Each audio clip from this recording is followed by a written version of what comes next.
এখন আর দেরি করার দরকার নেই, মনটা ভারাক্রান্ত করো না, কারণ সময়ের চাকা এখন তোমার পক্ষে ঘুরছে।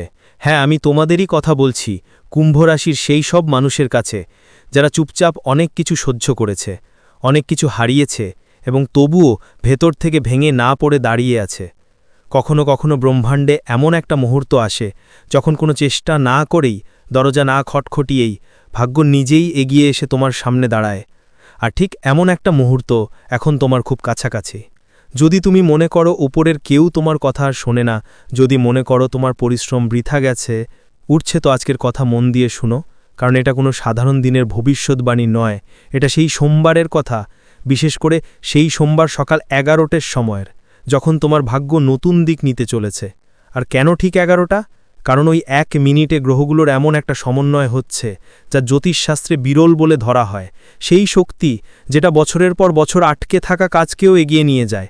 কুম্ভ রাশির জন্য এই মুহূর্তটা ঘুমন্ত ভাগ্যকে ঝোঁকে ঝোঁকে জাগিয়ে তুলবে। যদি গত কয়েক সপ্তাহ তোমার মন অদ্ভুত এক উৎকণ্ঠার ভরা ছিল, যদিও সবকিছু ঠিকঠাকই দেখাচ্ছিল, কিন্তু ভেতরে খালি লাগছিল, ভয় লেগে থাকত, রাতের বেলা শুয়ে পড়লেই মনেই হাজারো প্রশ্ন ঘুরপাক খেত। আমার সময় কি কখনো বদলাবে? ঋণ কবে শোধ হবে? পরিবারে শান্তি আসবে তো? এখন সেই উত্তর বদলাতে যাচ্ছে। হ্যাঁ, খুব শীঘ্রই। ঠিক সোমবার সকালে চন্দ্র এক শুভ নক্ষত্রে পা রাখবে, আর ঠিক তখনই বৃহস্পতির সঙ্গে শনি একটি শক্তিশালী সম্পর্ক গড়ে তুলবে, যা সরাসরি আপনার ভাগ্য, অর্থ আর সম্মানকে স্পর্শ করবে। এর প্রভাব একটার পর একটা দেখা যাবে। প্রথমে অর্থের সব বাধা দূর হবে।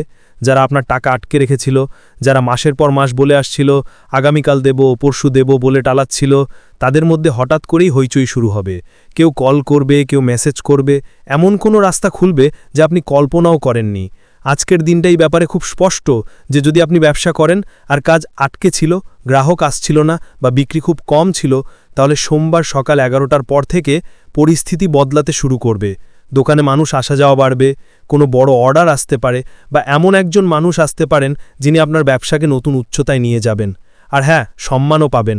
অনেক কুম্ভরাশি জাতকরা গতকালের সময় ঠিক মতো সম্মান পাননি। কাজ আপনার, নাম কারো অন্যের, পরিশ্রম আপনার, কিন্তু প্রশংসা মেলেনি। এবার পাল্টে যাবে।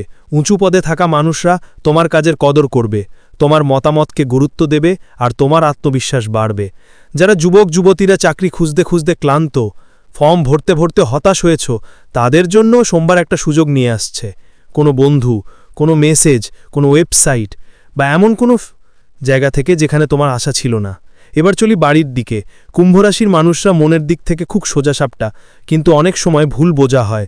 বাড়িতে ছোটোখাটো ভুল বোঝাবুঝি পাহাড়ের মতো হয়ে ওঠে, কিন্তু সোমবার সকাল 11টার পর সম্পর্কগুলো বরফ গলতে শুরু করবে।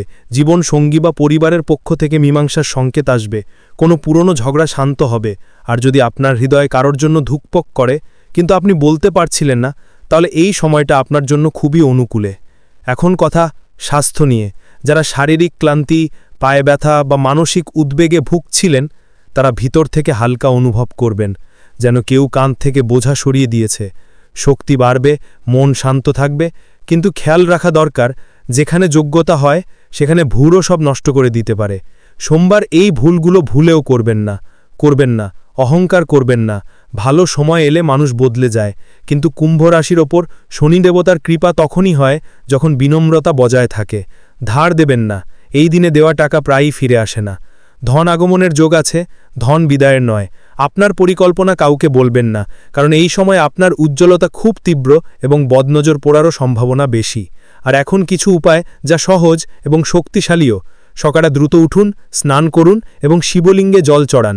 জলে একটু কাঁচা দুধ এবং কিছু কালো তিল মেশান। মনের মধ্যে শিবের মন্ত্র জপ করুন, এতে নেতিবাচকতা দূর হবে। এবং ঠিক 11টা বাজে যেখানে থাকুন, শুরু 1 মিনিট চোখ বন্ধ করে ব্রহ্মাণ্ডকে বলুন যে আমি আমার নতুন শুরুয়ের জন্য প্রস্তুত। এই অনুভূতিটাই আপনাকে দেখতে পাবে, সেই বিশ্বাসটাই মুহূর্তটাকে শক্তিশালী করে তুলবে। কুম্ভ রাশির মানুষ কখনো সংগ্রামে হার মানে না, আর এখন যখন সময় আপনার পক্ষে, তাই শুধু একটাই দরকার, বিশ্বাস। যদি সোমবার কোনো ভালো কিছু ঘটে বা কোনো শুভ সংকেত মিলে, সেটা চিনে নিন আর কৃতজ্ঞতা জানান। এবার থেমে যান, হৃদয়ে কোনো বোঝা রাখবেন না, কারণ সময়ের সূচ এখন আপনার দিকে ঘুরছে। হ্যাঁ, আমি আপনাকেই বলছি, কুম্ভ। যারা চুপচাপ অনেক কিছু সহ্য করেছে, অনেক কিছু হারিয়েছে এবং তবু ভেতর থেকে ভাঙেনি, তাদের জন্য কখনো কখনো ব্রহ্মাণ্ডে এমন এক মুহূর্ত আসে যখন কোনো চেষ্টা না করেই, দরজা না খটখটিয়েই ভাগ্য নিজেরাই এগিয়ে এসে আপনার সামনে দাঁড়ায়। আর ঠিক এমনই একটা মুহূর্ত এখন আপনার খুব কাছে, খুবই কাছে।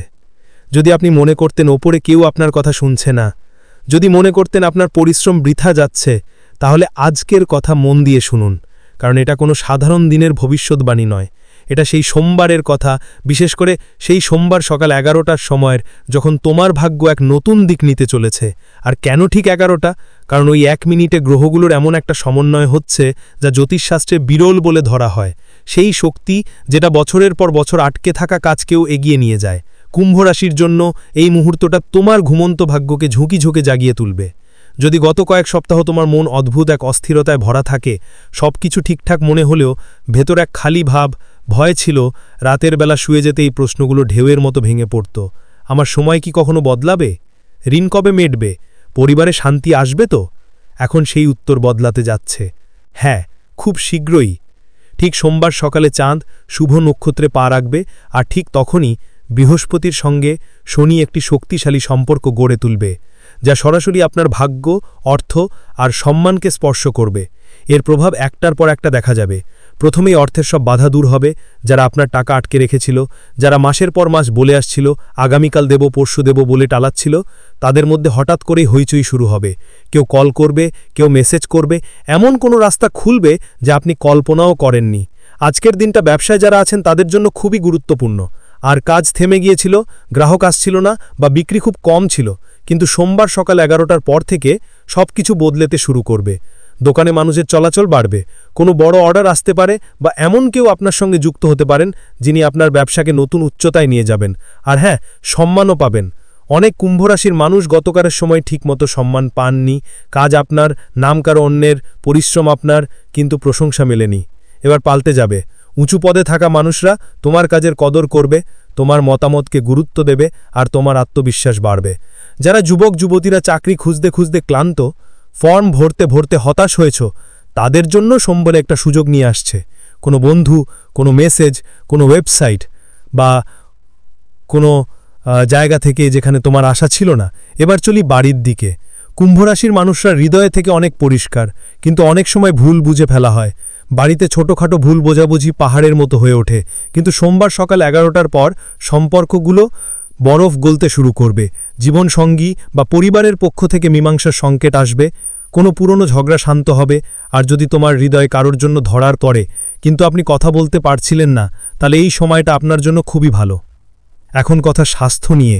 যারা শারীরিক ক্লান্তি, পায়ে ব্যথা বা মানসিক উদ্বেগে ভুগছিলেন, তারা ভিতর থেকে হালকা অনুভব করবেন, যেন কেউ কান থেকে বোঝা সরিয়ে দিয়েছে। শক্তি বাড়বে, মন শান্ত থাকবে, কিন্তু খেয়াল রাখা দরকার, যেখানে যোগ্যতা হয় সেখানে ভুলও সব নষ্ট করে দিতে পারে। সোমবার এই ভুলগুলো ভুলেও করবেন না, অহংকার করবেন না।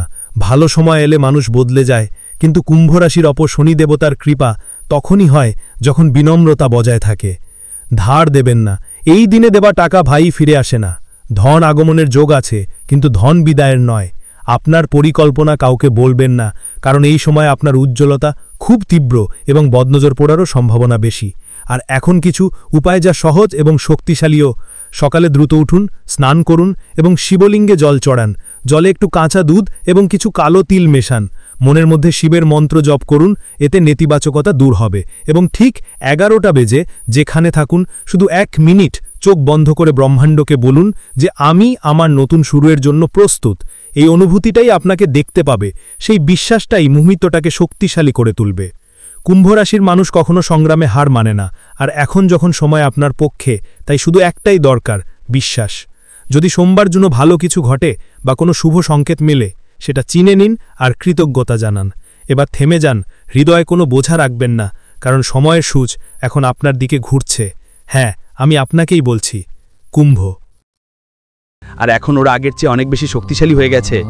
আগামী কয়েকদিনে ওরা তোমার জীবনের সাথে একটা বড় খেলা খেলতে চলেছে। ওদের নাম কি? ওদের চিনবেন কিভাবে? সবকিছু তোমাকে বলা হবে, তাই এই ভিডিওটা শুরু থেকে শেষ পর্যন্ত মনোযোগ দিয়ে দেখা খুব জরুরি। আজ যদি তুমি ওদের চিনার চেষ্টা না করো, তাহলে হয়তো কাল পর্যন্ত অনেক দেরি হয়ে যাবে। তাই কেউ বোকামি করবেন না এবং ভিডিওটা শেষ পর্যন্ত দেখুন। এই ভিডিওটাও তাড়াতাড়ি লাইক দিন আর নিচে কমেন্টে পুরো বিশ্বাস আর স্বচ্ছরের সঙ্গে লিখুন জয় বজরংবলী। বালাজি মহারাজের অসীম করুণা আপনার ওপর এবং আপনার পরিবারের ওপর বর্ষিত হোক। এখনই কমেন্টে লিখুন জয় বজরংবলী। এবার বন্ধুরা চলুন জানি সেই 3 শত্রুর কথা যারা আপনার খুব কাছে আছে, যারা আপনার থালার খাবার খায় আর ঠিক সেই থালাতেই ছিদ্র করছে। আমি আপনার জন্য প্রতিদিন কত পরিশ্রম করি, প্রতিদিন নতুন নতুন দরকারি আর মূল্যবান তথ্য ভরা ভিডিও নিয়ে আসি আপনার জন্য। তাই ভিডিওটা লাইক করতে ভুলবেন না। চলুন মা রানীর নাম নিয়েই ভিডিওটা শুরু করি। দেখুন বন্ধু, আপনার সবচেয়ে বড় দুর্বলতা হলো আপনি ভবিষ্যতের চিন্তায় এতটাই ডুবে থাকেন যে নিজের বর্তমানটাই ভুলে যান। আপনি এত বেশি চিন্তিত থাকেন যে নিজের আজকে ঠিকমতো উপভোগ করতে পারেন না। আপনি ভুলে গেছেন যে ভবিষ্যৎ তখনই ভালো হয় যখন আজকের দিনটা ভালো হয়।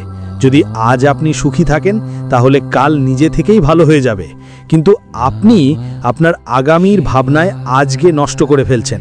অনেকেই তো অতীতের ঘটনার চিন্তায় আটকে আছেন। হয়তো কেউ তার বাবা হারিয়েছ, কেউ জীবনের সঙ্গী হারিয়েছে, কেউ বন্ধু, আবার কেউ কোনো ভয়ঙ্কর দুর্ঘটনার মুখোমুখি হয়েছে। কিন্তু মনে রেখো, এই মায়া ছেড়ে দেওয়াই জীবনের সবচেয়ে বড় পাঠ। যে মানুষ আজ তোমার সঙ্গে আছে তার সঙ্গে খুশি থাকো। যারা তোমাকে ছেড়ে গেছে তাদের ভুলে যেতে হবে, কারণ এটি জীবনের সত্য। জীবন অতীতে নেই, ভবিষ্যতেও নেই। জীবন শুধু সেই মুহূর্তেই আছে যা তুমি এখনই বাঁচছ। যেখানে যেখানে আছো সেই সময়টা আনন্দে কাটাও। আজ যদি ঝুপড়িতে থেকো সেখানেও খুশি থাকো, কারণ যারা মহল্লায় থাকে কষ্ট তো সবাই করে। দরকার নেই যে বিশাল বাড়িতে থাকা মানুষটা খুশি থাকবে। রাজকুমার আর রাজকুমারীরাও তাদের নিজ নিজ দুঃখ থাকে। তাই তুমি যেখানেই থাকো সেখানেই খুশি থাকার চেষ্টা করো। জীবন এই মুহূর্তেই আছে, কালকে না। যা হবে সেটা এই মুহূর্তেই হবে।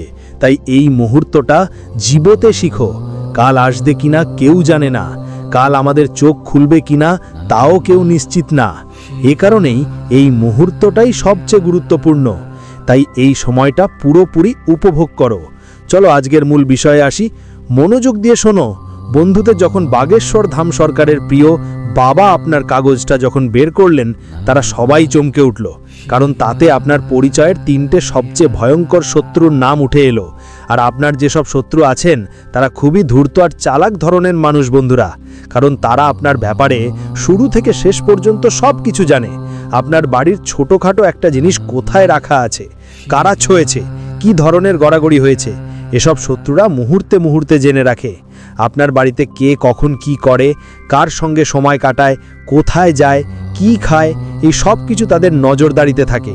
এমনকি যদি বাড়িতে এক গ্লাস একটু সরলেই বা কোনো বাটি অন্য জায়গায় রাখলেই তাদের টের লাগে। তাদের চোখ 24 ঘন্টা আপনার বাড়ি আর আপনার আচরণের ওপর টিকিয়ে থাকে, আর সুযোগ পেলেই সঙ্গে সঙ্গে নিজেদের চাল চালায়। তারা আপনার বিরুদ্ধে নানা রকম মন্ত্র টোটকা করে। তারা আপনার উন্নতিতে ঈর্ষা করে, পাশাপাশি আপনার পরিবারের লোকজনকেও নিজেদের নিয়ন্ত্রণে রাখতে চায়। সত্যি বলতে গেলে আপনার পরিবারের কিছু সদস্য আগেই তাদের প্রভাবের মধ্যে পড়ে গেছে। তারা তান্ত্রিক পদ্ধতিতে আপনার বাড়ির ওপর কাজ করিয়ে দিয়েছে, যার ফলে আপনার নিজেরাই তার দখলে চলে গেছেন। আপনার শত্রু যা বলুক আপনার পরিবারের মানুষ সেটাই মেনে নেয়, আর অনেক সময় আপনি নিজেও তার প্রভাবের মধ্যে চলে আসেন। বন্ধুরা, আমি স্পষ্ট করে বলতে চাই, এই শত্রু কেউ বাইরের নয়, কোনো দূরের মানুষ নয়। এটা আপনার আশেপাশেই ঘুরছে, আপনার থালায় বসে খাচ্ছে এবং সেই থালাতেই ছিদ্র করছে। আজ আপনার কুণ্ডলী আর নক্ষত্রের ভিত্তিতে আপনার সবচেয়ে বড় 3 জন শত্রুর নাম সামনে এসেছে। প্রথম শত্রুর নাম শুনে নিন, কিন্তু মনোযোগ দিন। শুনবেন যখন নামটা, তখন আপনারও চমকে উঠবেন। আপনাকে এক গভীর ধাক্কা লাগবে আর ভাবতে বাধ্য হবেন যে গুরুজি যা বলছেন তা একদম সত্যি। আমি দুহাত জোর করে প্রার্থনা করছি, এই 3 জন থেকে তাড়াতাড়ি দূরে সরে আসুন। তারা ভাই হোক বা বোন, সম্পর্ক যতই ঘনিষ্ঠ হোক না কেন, আপনাকে এই বিষ থেকে নিজেকে মুক্ত করতেই হবে। এখন আমি এই শত্রুদের পুরোটা খুলে বলছি। যেটা প্রথমেই বলা হয়েছিল, আপনার 3 জনের মধ্যে একজন শত্রু এই ঘরেই থাকে, আর বাকি 2 জনের সাথে আপনার খুব ঘনিষ্ঠ সম্পর্ক আছে। তাদের আপনি অনেক দিন ধরেই তাদের সঙ্গে যুক্ত, আর আপনি তাদের ওপর চোখ বন্ধ করে বিশ্বাস করেন। আপনার কুণ্ডলীর মতে আপনার জীবনের শত্রু খুব কম থাকে, কিন্তু যারা থাকে তারা সবচেয়ে বেশি বিপজ্জনক হয়। আর তারা বাইরের নয়, বরং নিজের বাড়ির কাছাকাছি থাকে। এমন নয় যে কারো সঙ্গে ঝগড়া হয়ে সে আপনার শত্রু হয়ে গেছে। এটা আপনার সঙ্গে একদমই হয় না। আপনার স্বভাব খুবই ভালো, আপনি সবাইকে বিনম্রতা নিয়ে সম্বোধন করেন। সমাজে আপনার নাম আছে, আপনি কারো সঙ্গে কদাচিৎই খারাপ কথা বলেন না আর কাউকে অপমান করেন না।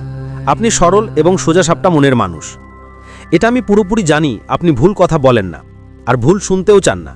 এটাই আপনার গুণ, আর এটাই আপনাকে অন্যদের থেকে আলাদা করে। আপনি নিজের কাজেই মন দেন, অন্যদের সাহায্য করেন এবং নিজের থেকে অন্যদের সুখেই বেশি গুরুত্ব দেন। বিশেষ করে নিজের পরিবারের কথা আগে ভাবেন, তারপর নিজের। কিন্তু আপনার কুণ্ডলিতে স্পষ্ট লেখা আছে, আপনার আসল শত্রু ঠিক সেই যারা সবচেয়ে কাছে, যাদের ওপর আপনি সবচেয়ে বেশি বিশ্বাস করেছেন। আর গত 10-12 বছর ধরে এই লোকগুলোই আপনার পায়ে বাঁধা দিচ্ছে, আপনার কবর খোঁড়ার চেষ্টা করছে। তোমার বিরুদ্ধে জাদু টোনাটুনি করা হচ্ছে। এমন কিছু মানুষ আছে যারা তোমার ঘরেই বসে তোমার ধ্বংসের পরিকল্পনা করছে। এখন প্রথম ব্যক্তির নাম বলেই দিই, না হলে তুমি বলবে নাম বলো না। তোমার পরিচয়ে যে প্রথম শত্রুটা সামনে এসেছে তার নাম আমি বলছি, এবং তুমি ভালো করেই জানো তোমার রিপোর্ট সবসময় একদম সঠিক আসে। এই পরিচয়ে এই 3 শত্রুর নাম আসা কোনো সাধারণ কথা নয়, কারণ আসন্ন দিনে এরা তোমার জীবন ধ্বংস করবে। তোমার অর্ধেক জীবন তো এরা আগেই নষ্ট করেছে, আর এখন পুরোটা করার চেষ্টা করছে। শেষ করার প্রস্তুতি চলছে। সবচেয়ে বিপজ্জনক শত্রুর নাম হলো আপনার নিজের কাছের কেউ রিলেটিভ যার রাশি তুলা।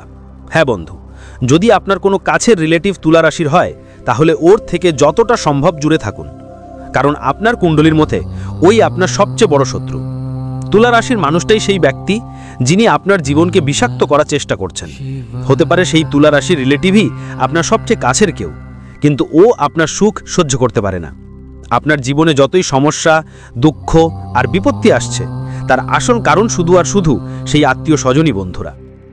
ওই আত্মীয়টাই তোমাদের সুখের ওপর তালা মেরে রেখেছে।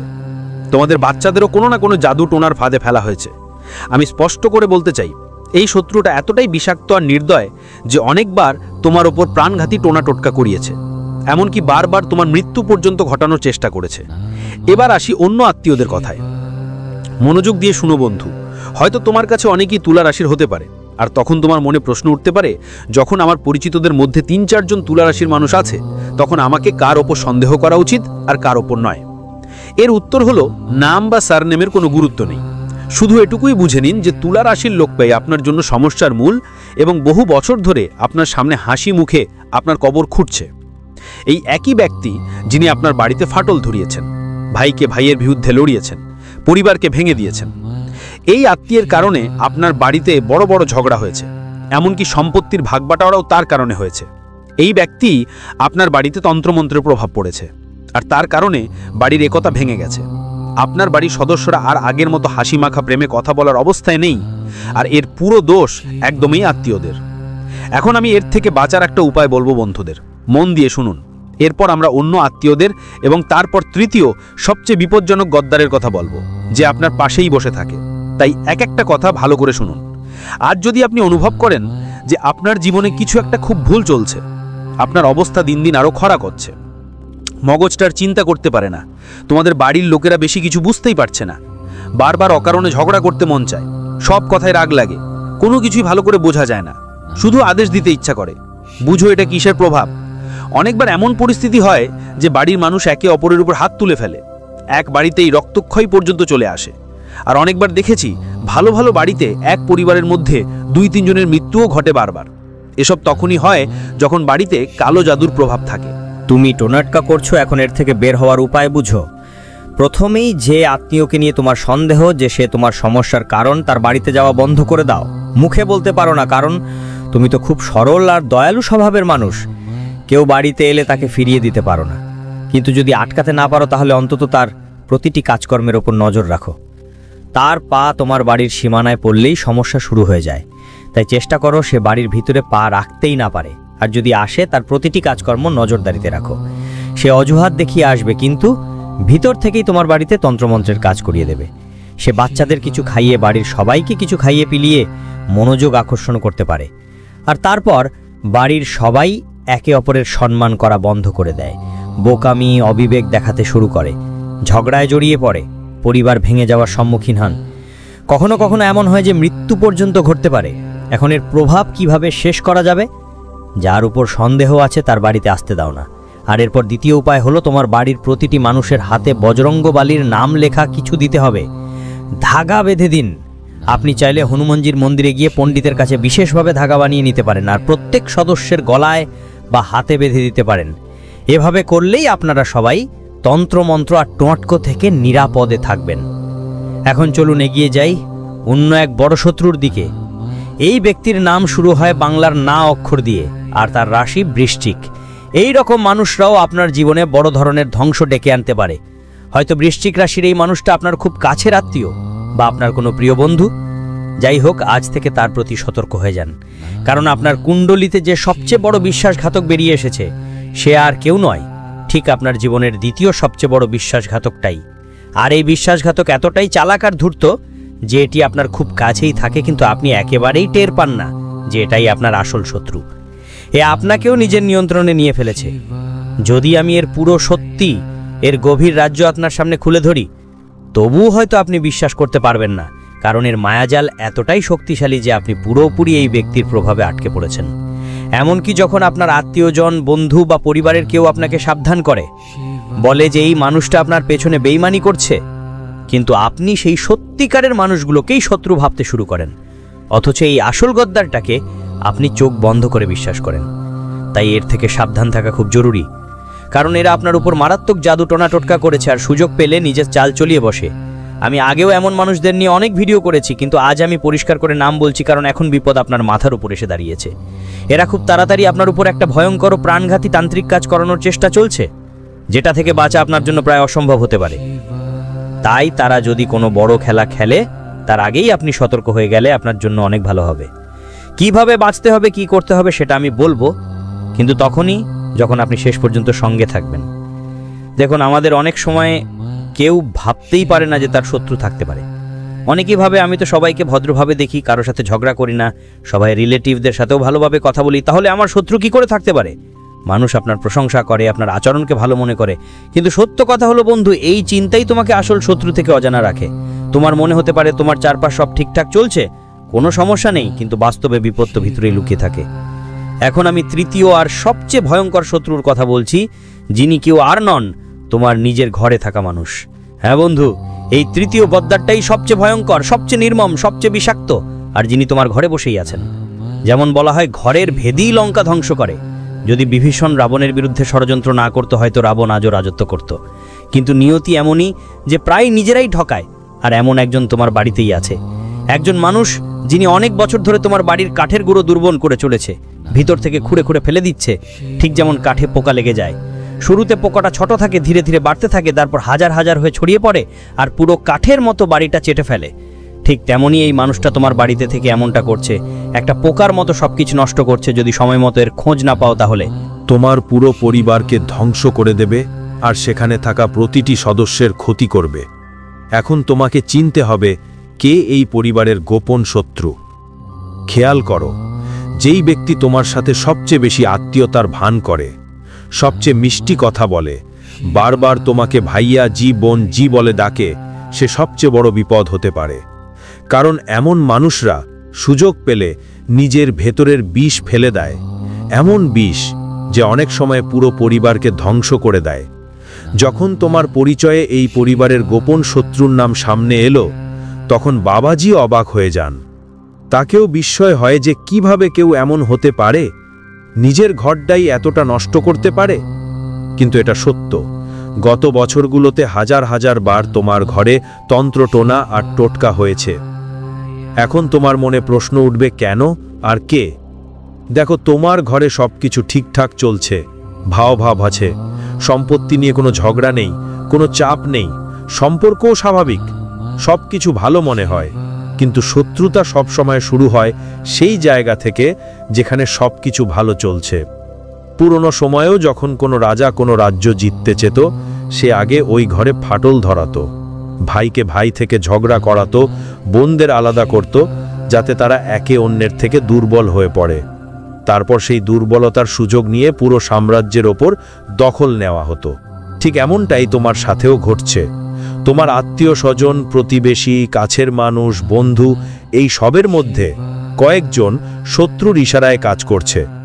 তারা তোমার বাড়ির মজবুত সম্পর্ক ভাঙার চেষ্টা করছে। তারা ধীরে ধীরে তোমার ভাই, বোন, সন্তান আর অন্য আত্মীয়দের মনেই বিষ ঢেলে দিচ্ছে, যার কারণে তাদের মধ্যে বিরোধের ভাবনা জন্ম নেয় আর তারা তোমাকে শত্রু ভাবতে শুরু করে। আর ঠিক সেখান থেকেই শত্রু তার টোটকা মন্ত্রের শুরু হয়ে যায়। সামনে সবকিছু ভালো এবং স্বাভাবিক দেখায়, কিন্তু পেছনে ষড়যন্ত্র চলে। তাই সাবধান থাকুন, নিজের বাড়িতে এবং আশেপাশের পরিবেশেও। কারণ যে মানুষটা আপনার সামনে নিজেকে আপন বলে, তার মানে এই নয় যে সে সত্যি আপনার শুভাকাঙ্ক্ষী।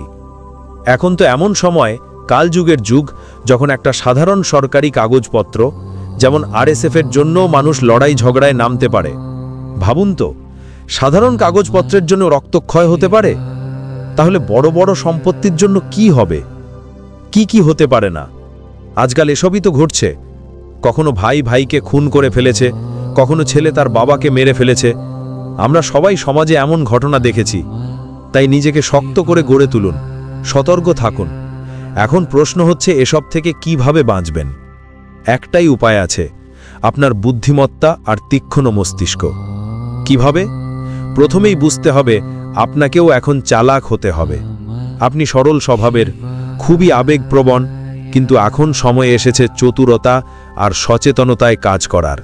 আর আবেগের কাছে হার মানবেন না, না হলে এই পরিস্থিতি শুধু আপনার নয়, আপনার সন্তানের জীবনও নষ্ট করে দিতে পারে। মনে রাখবেন, আপনার স্ত্রী হোক বা স্বামী, তাদের জীবন আপনার সঙ্গে জড়িয়ে আছে। আপনার সন্তানরা, আপনার মা বাবা, সবার ভবিষ্যৎ আপনার ওপর নির্ভরশীল। তাই এখন সময় এসেছে আপনাকে শক্ত হবার। এই দুনিয়া শুধু লুটে খায়, চুষে খায়। যেমন জঙ্গলে সিংহ যতদের যুবক থাকে সবাই তার থেকে ভয় পায়, কিন্তু সিংহ যখন বুড়ো হতে শুরু করে তখন জঙ্গলের গেরেলাগুলোও তার সামনে দাঁড়ায়। আর যখন সিংহ মারা যায় তখন পিঁপড়ে মাকড় পর্যন্ত তার মাংস চাটে। যে সিংহের গর্জনে পুরো জঙ্গল কেঁপে উঠত একদিন, সেই সিংহ মাটিতে মিশে যায়। তাই বুঝে নিন, যদি আপনি আজ বাড়ির রাজা হতে পারেন, কিন্তু এর মানে এই নয় যে কালও আপনি আজাই থাকবেন। আপনার নিজের কিছু মানুষ অপেক্ষা করছে, কখন আপনি দুর্বল পড়বেন আর কখন তারা আপনাকে পড়িয়ে দেবে। বড় বড় পরিবারের ক্ষেত্রে এটা আরও বেশি সত্যি। যখন বাড়ির কেউ বা আত্মীয়রা বুঝতে পারেন যে আপনি আর আগের মতো শক্তিশালী নন, তখন তারা আপনার উপর প্রভাব বিস্তার করতে শুরু করে, আপনার সন্তানদের ওপরও। তাই দুর্বল হয়ে পড়বেন না, আবেগে ভাসবেন না। সবাইকে অপ্রয়োজনীয় চিন্তা করা বন্ধ করুন, চোখ খোলা রাখুন। কেউ যদি আপনাকে ভয় দেখানোর চেষ্টা করে, তবে তার জবাব দিন। যদি কেউ তোমাকে নিচু দেখায়, তাহলে সঙ্গে সঙ্গে তার প্রতিকার করো। কারণ একবার নিচু হলে সবসময় নিচু থাকতে হবে তোমার সন্তানকেও। এটা শিখিয়ে দাও। সামনে যে কেউ থাকুক, নিজের বা অপর, কখনোই দমে যেও না। কেউ যদি তাকে দমানোর চেষ্টা করে, তাহলে সে তার উপর কিভাবে সামলে নিতে হয় সেটা শিখুক। কারণ তুমি কারো ভাগ খাওনি এবং কাউকে তোমার ভাগ খাওয়াতে দেবে না। এই কথা মন এবং মগজে গেঁথে রাখো। আর যদি টোনা টোটকা আর তন্ত্রমন্ত্রের কথা বলি, তাহলে জেনো এটা যে কেউ করিয়ে দিতে পারে। তোমার ভাইও করিয়ে দিতে পারে, তোমার আত্মীয়, তোমার বন্ধুও। তো এখন প্রশ্ন ওঠে, এমন লোকদের কিভাবে থামাবো? সরাসরি গিয়ে তাদেরকে বলতে পারবে না, কারণ তুমি ভালো মানুষ। কি বলবে? ভাই, আমার ওপর তন্ত্রমন্ত্র করিস না, তোর হাত জোড়া করছি। হয়, তবে এটি মানসিক শুদ্ধি এবং ঐশ্বরিক আনন্দের অভিজ্ঞতা। পঞ্চমত, অবিচ্ছিন্ন ধ্যান ও একাগ্রতা। যদি কোনো প্রকার বাহ্যিক বা অভ্যন্তরীণ চিন্তা পূজা থেকে মনকে বিচ্ছুরিত করতে না পারে এবং ভক্ত গভীর একাগ্রতার সাথে ধ্যান ও মন্ত্রপাঠ করতে পারেন, তবে এটি পূজার সফলতার চিহ্ন। ষষ্ঠত, স্বপ্নে ইষ্ট দেবতার দর্শন। পূজার পূর্বে বা পরে যদি স্বপ্নে ইষ্টদেবতা স্পষ্ট বা প্রতীকী দর্শন লাভ হয়, তবে তা সরাসরি ঈশ্বরের আশীর্বাদ এবং ভবিষ্যৎ শুভফল প্রাপ্তির লক্ষণ। সপ্তমত, পূজার উপকরণের শুভ পরিবর্তন। যদি অর্ঘ্যের ফুল বা দেবদেবীর মূর্তিতে রাখা মালা হঠাৎ করে স্থানচ্যুত হয় বা সামান্য নড়ে ওঠে, তাকে অনেকে দেবশক্তির সাড়া দেওয়া হিসেবে গণ্য করেন। অষ্টমত, মনের মধ্যে সমস্যার সমাধান বা জ্ঞান লাভ। পূজা চলাকালীন যদি কোনো জটিল সমস্যা বা প্রশ্নের উত্তর হঠাৎ করে অন্তরের গভীর থেকে বা কোনো স্বতঃস্ফূর্ত চিন্তাধারার মাধ্যমে স্পষ্ট হয়ে ওঠে, তবে তা ঐশ্বরিক পথনির্দেশনা। নবমত, শিশুদের স্বতঃস্ফূর্ত উপস্থিতি। যদি কোনো শিশু পূজার সময় বিশেষভাবে শান্ত বা আনন্দিত হয় এবং দেবদেবীর মূর্তির দিকে মনোযোগ দেয়, তবে তাদের নিষ্পাপ উপস্থিতি ঐশ্বরিক পবিত্রতা ও আশীর্বাদকে আকর্ষণ করে। দশমত, শঙ্খ ধ্বনি বা ঘণ্টার ধ্বনির প্রতিধ্বনি।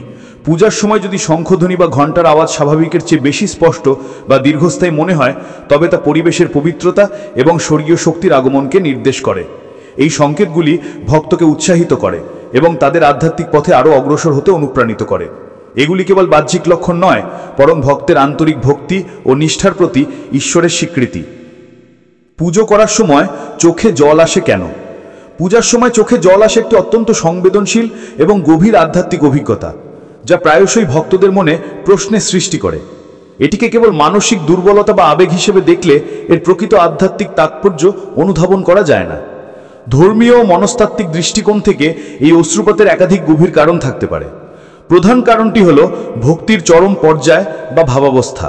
যখন একজন ভক্ত পূর্ণ একাগ্রতা এবং ভালোবাসার সাথে তার আরাধ্য দেবদেবীর ধ্যান করেন, তখন তিনি এক ধরনের আত্মবিস্মৃত অবস্থায় প্রবেশ করেন। এই অবস্থাটিকে ভাব সমাধি বা মহাভাব বলা যেতে পারে। এই সময় ভক্তের হৃদয় পার্থিব কামনা বাসনা থেকে মুক্ত হয়ে ঈশ্বরের প্রতি তীব্র প্রেম এবং কৃতজ্ঞতায় ভরে ওঠে। এই অপার প্রেম ও আবেগের বহিঃপ্রকাশ হিসেবে চোখে জল আসে। এই অশ্রু দুঃখের নয়, বরং এক গভীর আধ্যাত্মিক আনন্দের বহিঃপ্রকাশ, যেখানে ভক্ত অনুভব করেন যে তিনি যেন স্বয়ং ঈশ্বরের সান্নিধ্যে রয়েছেন। দ্বিতীয় কারণটি হল অনুশোচনা ও আত্মশুদ্ধি। পূজা একটি আত্মবিশ্লেষণ এবং আত্মশুদ্ধির প্রক্রিয়া। যখন ভক্ত তার জীবনের ভুল ত্রুটি, অহংকার এবং পাপের জন্য অনুশোচনা করেন এবং ঈশ্বরের কাছে প্রার্থনা করেন, তখন সেই গভীর মানসিক ভার বা কষ্ট অশ্রুর মাধ্যমে বেরিয়ে আসে। এই অশ্রু পবিত্রতা ও প্রায়শ্চিত্তের প্রতীক। এটিকে ভক্তের হৃদয়ের ময়লা ধুয়ে ফেলার প্রক্রিয়া হিসেবে দেখা হয়, যার ফলে মন পরিষ্কার হয় এবং ঈশ্বরের প্রতি সমর্পণ সহজ হয়। তৃতীয়ত, গুরুত্বপূর্ণ উপলব্ধির মুহূর্ত। অনেক সময় পূজার গভীর মুহূর্তে ভক্তের মনে আধ্যাত্মিক সত্যের কোনো গুরুত্বপূর্ণ উপলব্ধি হয়, যেমন জীবনের ক্ষণস্থায়িত্ব, ঈশ্বরের সর্বব্যাপিত্ব বা নিজের ক্ষুদ্রতা। এই গভীর উপলব্ধি মনের উপর এমন প্রভাব ফেলে যে তা অশ্রু রূপে প্রকাশিত হয়। এটি একটি আহা মুহূর্ত, যেখানে ভক্ত যেন স্বয়ং ঈশ্বরের মূল সত্যের একটি ঝলক দেখতে পান। চতুর্থত, মানসিক চাপের মুক্তি। আধুনিক জীবনে মানুষ নানাবিধ চাপ এবং উদ্বেগের মধ্যে থাকে। পূজার শান্ত পবিত্র অম্বসরে এবং পবিত্র পরিবেশে যখন মন বাহ্যিক চাপ থেকে কিছুটা মুক্তি পায়, তখন জমে থাকা আবেগগুলি মুক্তি খুঁজে পায়। এই অস্ত্রগুলি মানসিক চাপ, উদ্বেগ বা কষ্টের মুক্তি হিসেবে কাজ করে, যা ভক্তকে হালকা ও প্রশান্ত করে। সুতরাং পূজার সময় চোখে জল আসা একটি শুভ লক্ষণ। এটিকে আধ্যাত্মিক পথে অগ্রগতির চিহ্ন, ঈশ্বরের প্রতি প্রেমের চরম প্রকাশ এবং হৃদয়ের গভীর শুদ্ধিকরণের প্রক্রিয়া হিসেবে বিবেচনা করা উচিত। এই অশ্রু ভক্তের আন্তরিকতা ও নিবেদনকে প্রমাণ করে। ঠাকুর ঘরে পূজা করার সময় কোন ভুলগুলি করা উচিত নয়?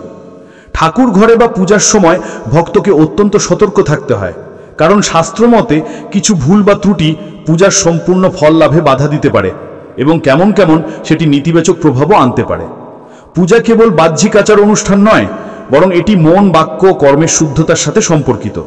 এই পবিত্র সময় কিছু সাধারণ ভুল এড়িয়ে চললে আরাধনা সফল ও ফলপ্রসূ হতে পারে। প্রথমত, মন ও শরীরের অশুদ্ধতা। পূজার আগে শরীর ও মন উভয়কেই শুদ্ধ করা অত্যাবশ্যক। স্নান না করে বা অপরিষ্কার পোশাকে পূজায় বসা গুরুতর ভুল বলে বিবেচিত হয়। এছাড়াও পূজার সময় যদি মন বিক্ষিপ্ত থাকে, অন্য বিষয় চিন্তা করে বা কারোর প্রতি বিদ্বেষ পোষণ করে, তাহলে পূজার ফল লাভ হয় না। সম্পূর্ণ একাগ্রতা এবং শুদ্ধ মন নিয়ে পূজায় বসাই বিধেয়।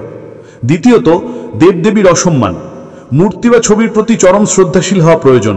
মূর্তিকে অবহেলা করা, ভুল আসনে রাখা বা অপরিষ্কার স্থানে স্থাপন করা উচিত নয়।